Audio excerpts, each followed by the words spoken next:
மினாசான் கொனிச்சிவா. இன்னைக்கு இனி காஞ்சி எளிது இந்த பகுதியில நம்ம பார்க்க போற காஞ்சி மொரி. மொரி என்றால் ஃபாரஸ்ட், காடு. இந்த காஞ்சியோட ஒன்யோமி ஷின், குன்யோமி மொரி. இந்த காஞ்சியை வரையும் போது நம்ம 12 ஸ்ட்ரோக்ஸ், அதாவது இந்த மாதிரி 12 லைன் மூலமாக நம்ம இந்த காஞ்சியை வரையணும்.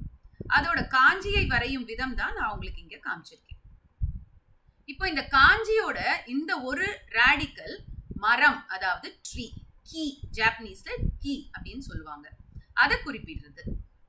ஸோ இப்போ நம்ம காஞ்சியை எப்பவுமே படிக்கும்போது ஒரு கதையோட படிச்சா நம்மளுக்கு இன்னும் நல்லா புரியும். Many trees make a forest. நிறைய மரங்கள் சேர்ந்தால் ஒரு காடாகும். ஸோ இந்த மாதிரி ஒரு இன்ட்ரெஸ்டிங்கான ஒரு கதை அமைப்பு வச்சு நம்ம படிச்சோம்னா காஞ்சியை எளிதாக புரிஞ்சுக்கலாம்.